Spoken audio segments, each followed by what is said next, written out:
Good morning, everybody. Today I'm going to present on the topic. So first of all, what is pain? Pain is defined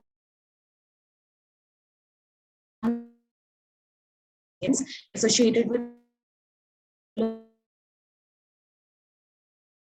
There are some special receptors for pain, which are known as nociceptors. There are different types like mechanical receptors, thermal receptors, chemically sensitive, and polymodal receptors.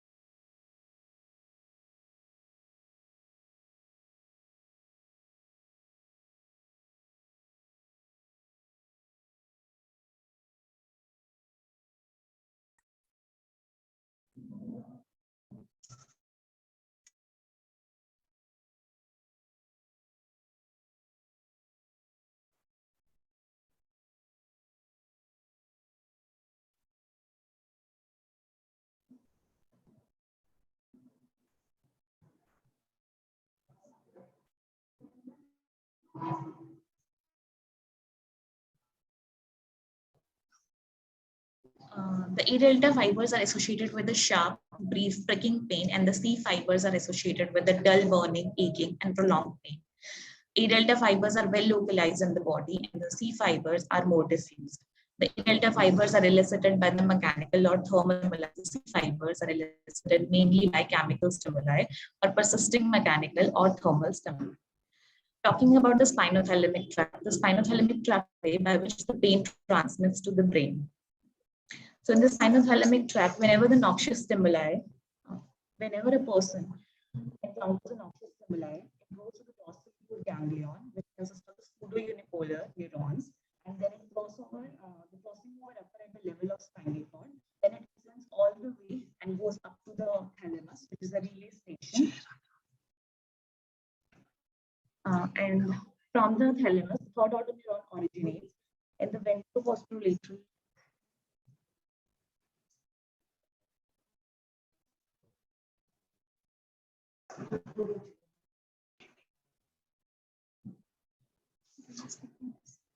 No, I'm on the previous slide.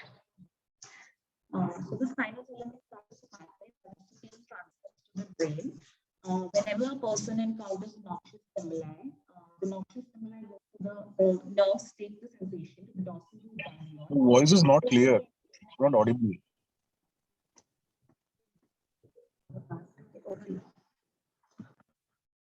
Talking about the spinothalamic tract. Talking spinothalamic tract, whenever a person approaches a noxious stimuli, the sensation goes to the dorsal root ganglion, which consists of the pseudounipolar neurons, and then the crossing over occurs at the level of spinal cord. Then the sensation ascends all the way up to the thalamus, which acts as a relay station from where the third order neurons originates in the ventroposterolateral nuclei, and then it ends up in the C12 area of somatosensory cortex of parietal lobe. If there is crossing over occurring at the level of spinal cord, if the injury occurs on right side, the pathway that would terminate would be of a left hand side.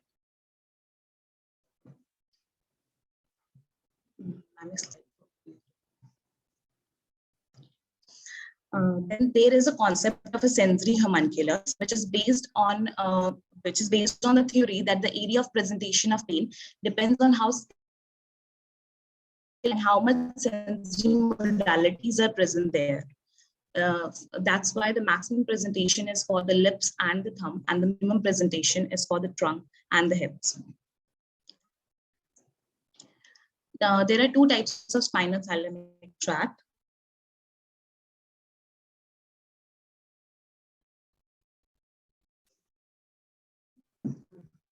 Neospinothalamic tract and paleospinothalamic tract.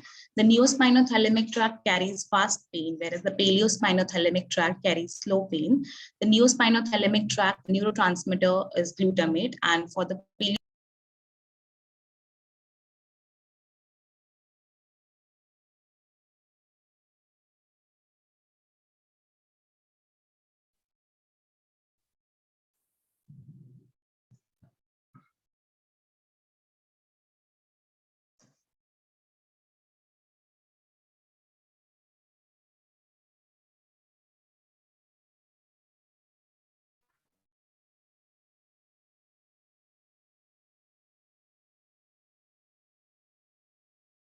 I apologize for the delay. Continuing with the neospinothalamic and the paleospinothalamic tract. The neospinothalamic tract carries the fast pain, whereas the paleospinothalamic tract carries the slow pain. The neospinothalamic tract, the neurotransmitter for this tract is glutamate, whereas the neurotransmitter for the paleospinothalamic tract is substance P. The fibers of the neospinothalamic tract consist of the A delta fibers, which are the myelinated fast conducting fibers, whereas on the other side, the fibers are C fibers. A neospinothalamic tract functions in the localization of the pain, and the paleospinothalamic tract functions, it mainly comprises of the affective component of the pain.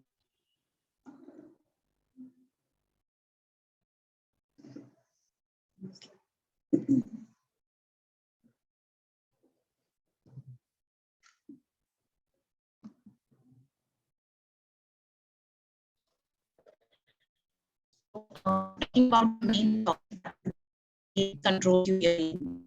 What is the gate control theory of the pain? Basically, there are the fibers of paleospinothalamic tract, which are slow conducting fibers, which ends up in the lamina 2-3 of thalamus, which is also known as substantia gelatinosa. The pain modulation occurs in the substantia gelatinosa. The paleospinothalamic tract collects the reticular area of the pons medulla and the periapical gray area and the intralaminar nucleus of thalamus. Because it collects the reticular system, that's why the reticular activation system gets activated during pain. And this is the reason we are not able to sleep during toothache. The periapical gray area of the brain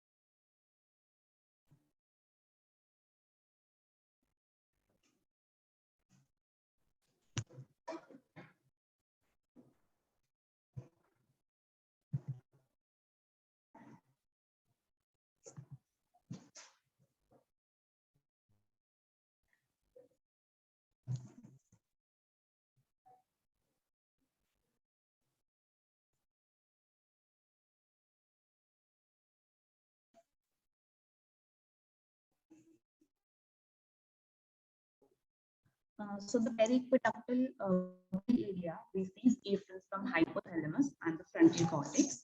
It consists of endogenous endorphins. The endophynergic fibers of the PAG goes to the nucleus raphe from which the serotonergic fibers arise, which are the second order neurons. Serotonin helps in decreasing the pain. Apart from this pathway, there is another alternate pathway which starts from locus coeruleus, and this releases norepinephrine. These two pathways ends up in the dorsal horn of spinal cord, and the function of these neurons is to inhibit the pain presynaptically by decreasing the release of substance P and by activating the interneuron, which releases opioids, acting on the first order neuron and causing presynaptic inhibition, and by decreasing the substance P secretion, and postsynaptic inhibition by hyperpolarization of the second order neurons, ultimately decreasing the pain transmission to the cortex.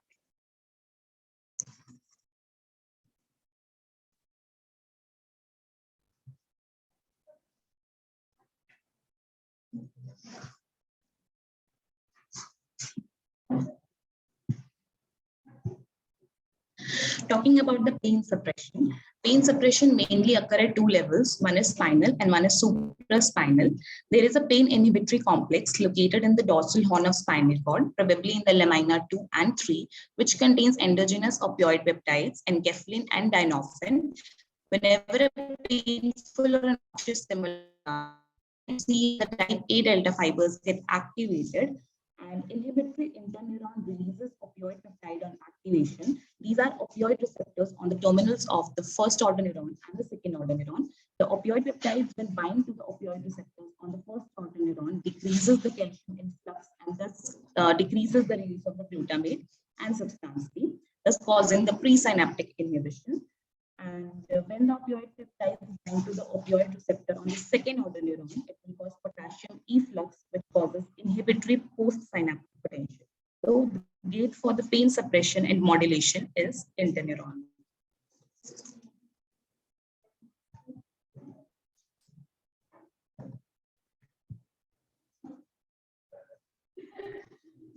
Talking about the spinal suppression of pain. So, by rubbing the painful side decreases the intensity of pain. It is because by the simultaneous activation of touch receptors, the A beta fibers gets activated. It conveys the touch sensation to somatosensory cortex via the dorsal column medial luminous pathway.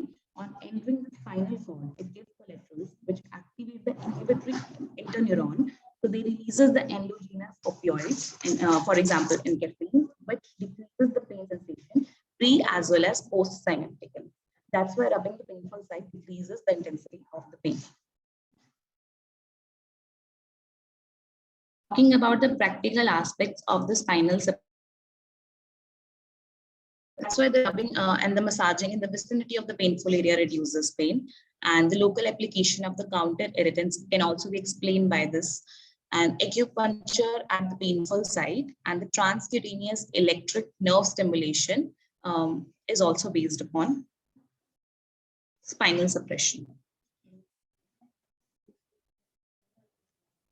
Talking about the supraspinal inhibition of the pain, we have the periaqueductal gray area and the descending analgesic system, which modulates the pain transmission. And this TAG consists of the enkephalogenic neurons, which goes to the reflexes, from where the serotonergic fibers arise, which are the second order neurons. Serotonin helps in decreasing the pain. Apart from this pathway, there is some another pathway which arises from the locus ceruleus, and this releases norepinephrine. These pathways ends up in the dorsal horn of the spinal cord, and function of these neurons is to inhibit pain presynaptically. By activating the interneuron, it releases opioids, which acts on the first order neuron, causes presynaptic inhibition by decreasing substance P, and the postsynaptic inhibition by hyperpolarization of the second order neurons. This is known as the endogenous descending analgesic system, functioning at a supraspinal level, and the implication of this implications of the practical implications of this is seen in acupuncture, meditation, and hypnosis. So there is one intriguing question that is pain related to emotions and thoughts in any way. So suppose a boy walking down a street suddenly falls off and gets his knees injured, and let's suppose on the same day he has won the lottery, the intensity of the pain is going to be so much less as compared to the same incident would have happened on a day when he's heading to a dentist. So of course, pain is related to emotions and thoughts. Thank you so much.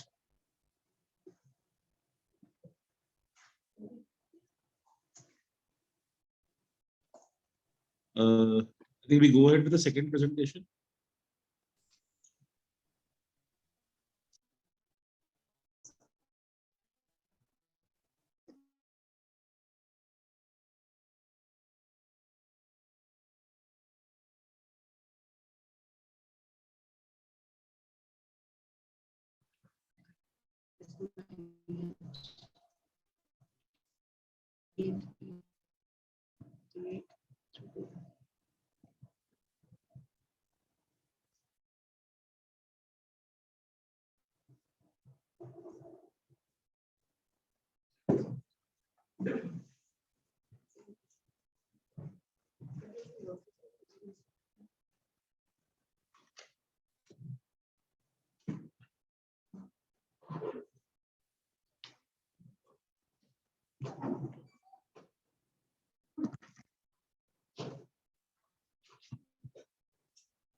Good morning, everyone. Today I'll be presenting on the topic adjustment disorder.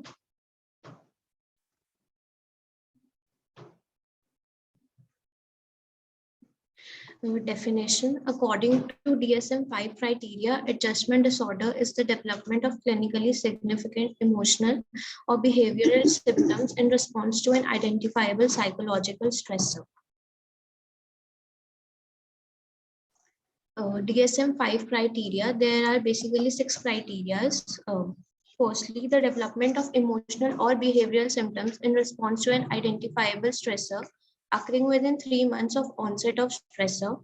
These symptoms or behaviors are clinically significant as evidenced by either of the following: marked stress that is out of proportion to the severity or intensity of the stressor, taking into account the external context and the cultural factors that might influence symptoms, severity, and presentation. Secondly, the significant impairment in social or occupational functioning.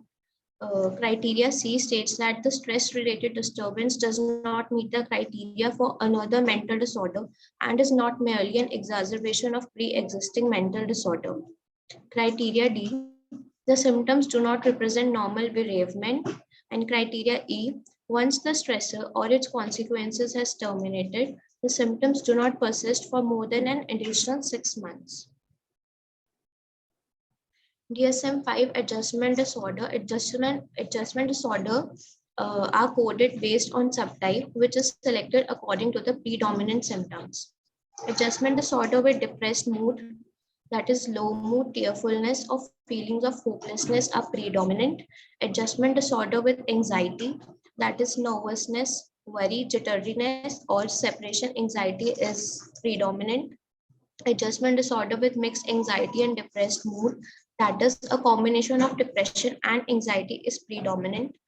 Adjustment disorder of conduct, that is disturbance of conduct, is predominant. Then adjustment disorder with mixed disturbance of emotions and conduct, where both emotion symptoms, that is anxiety and depression, and the disturbance of conduct are predominant. And then adjustment disorder unspecified for maladaptive reactions that are not classifiable as one of the specific subtypes of adjustment disorder. Then the prevalence of adjustment disorder, according to various studies, the percentage of people who developed adjustment disorder in various diseases like coronary artery disease is 50.7% in age 55 and above. In cardiovascular accidents, 27%, cancer, 50%, head and neck surgery, 16.8%, HIV-related dementia, 73%, dermatology related 29%, suicidal attempters 22% in young to middle age, severe burns 60%, multiple sclerosis 20%, post-stroke patients 40%, and emergency related 13% in adults and 42% in adolescents. Principal diagnosis in OPD is 5 to 20%. According to DSM-5, estimates approach 50% in hospital psychiatric consultation settings. Studies have also found a higher rate of adjustment disorder among persons exhibiting suicidal behavior, particularly adolescents and young adults. Among adolescents, adjustment disorder was twice as common as any other diagnosis, including substance abuse. Women are more likely to be diagnosed with adjustment disorder compared to men. Etiology. Adjustment disorder is caused by the interaction between the stressor and the individual. Various etiological factors include death of a family member or friend, relationship issues or divorce, major life changes, illness or health issue, moving to a new house or place, sudden disasters, money troubles or fears. Causes in children and teenagers include family fights or problems, problems in school, and anxiety over sexuality. Symptoms of adjustment disorders include acting rebellious or impulsive, acting anxious, withdrawn attitude, feeling sad and hopeless, suicidal thoughts, loss of self-esteem, and crying. This is the criteria which includes DSM-5 criteria and corresponding ICD-10 criteria and the proposed ICD-11 criteria. In proposed ICD-11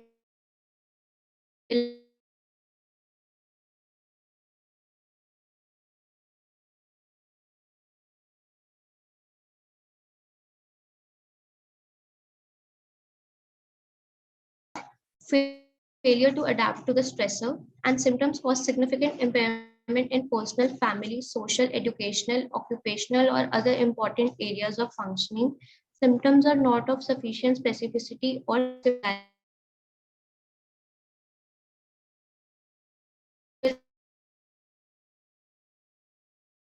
stressor persists for a longer duration. And there are no subtypes like there in DSM-5 criteria. Diagnosis.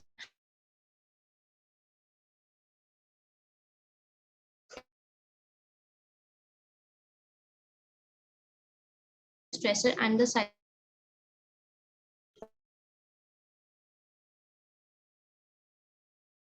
for adjustment disorder includes no clear and specific symptoms that collectively composes a psychiatric syndrome or disorder.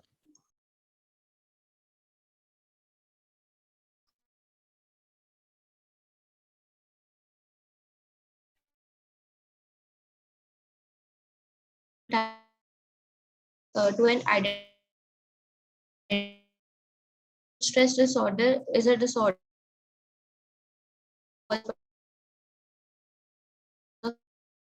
stress disorder follows a significant traumatic event or repetitive events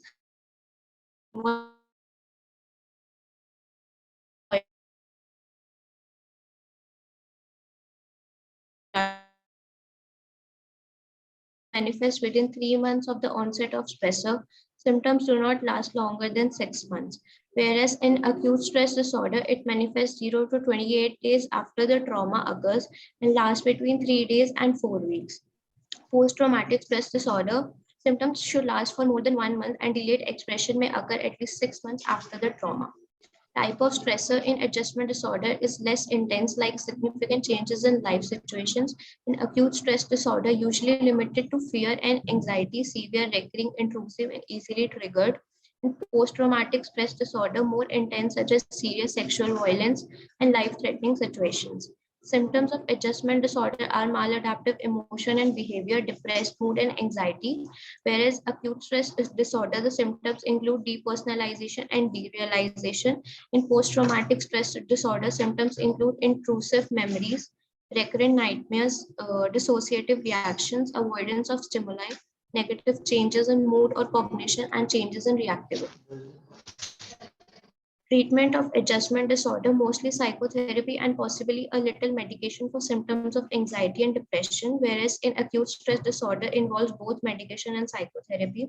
For post-traumatic stress disorder, symptoms include selective serotonin reuptake inhibitors, cognitive behavioral therapy, and eye movement desensitization and reprocessing.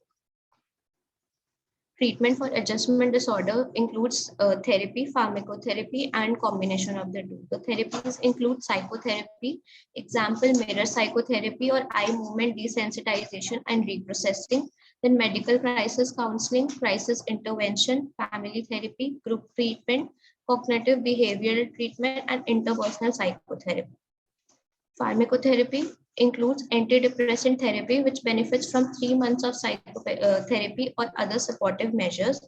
Psychotherapy combined with benzodiazepines may be helpful, especially for patients with severe life stresses and significant anxious component. Tricyclic antidepressants or buspirone for patients with current or past heavy alcohol use because of the greater risk of dependence. Psychotropic medication has been used in the medically ill, in the terminally ill, and the patients who have been refractory to verbal therapies. Refractory patient and non-response to initial treatment.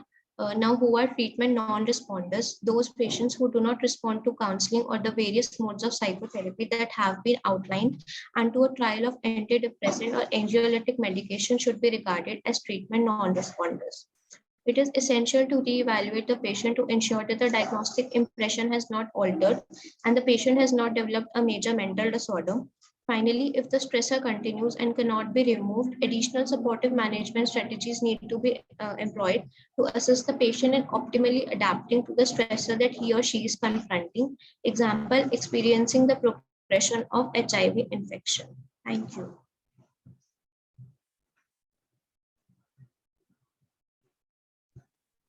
Well, thank you. Moderators, whether you want to let anyone ask or can request anyone to ask any questions.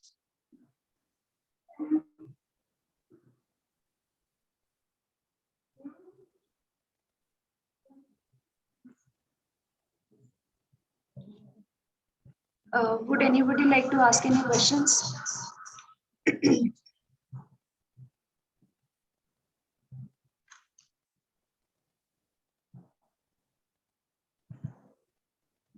Or comments? Or any comments regarding the slides, regarding the preparation? First of all, slides are good. I think nicely moderated. We had some technical glitches in the first presentation. I think we apologize for that because of some password issue had happened. Everyone is requested to take the password from Shivani. Shivani will feed the password in everyone's system by herself. So please do that. Secondly, I think both the residents have done, interns have done very, very well. Both are difficult topic to catch up, and the presentation, the slide, the confidence, the way of presentation, they have been done well at par with your prior colleagues. Adjustment disorder and pain gating, they both are very important topics. I think it has been covered comprehensively and well moderated. I hope that moderators hand over the certificates to the interns and click a photo and post it in the department group. I would request the Dr. Dhyani also, sir, to comment on the presentation.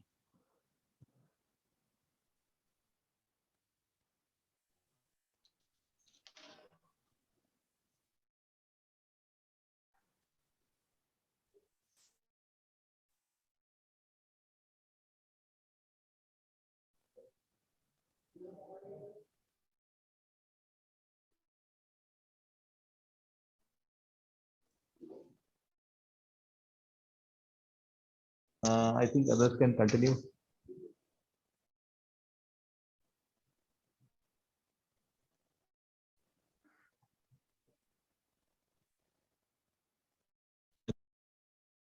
An adjustment disorder is a subthreshold diagnosis. Now, if any other mental health disorder, mental disorder diagnosis has been fulfilled, we generally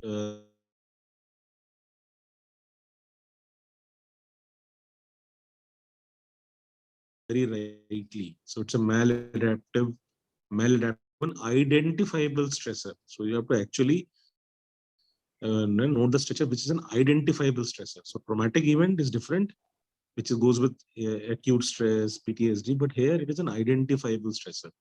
Like very common stressor where we find is students who migrate from hilly areas to this region. So from Hindi medium to English medium. So they are not able to these issues. So in that sense, the concept should be clear. Okay, so if no other questions, Dr. Veena, your comments?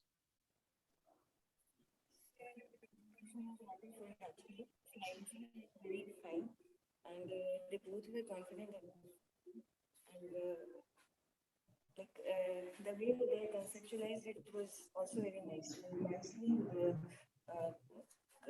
collected all the criteria for DSM-5 ICD-10 and the being proposed criteria for ICD-11. So it was a wonderful presentation, and I congratulate both of you.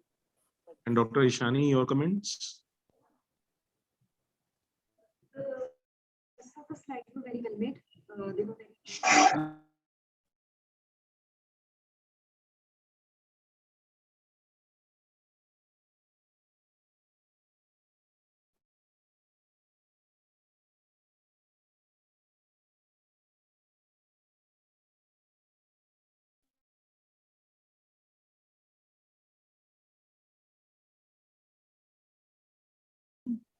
Thank you.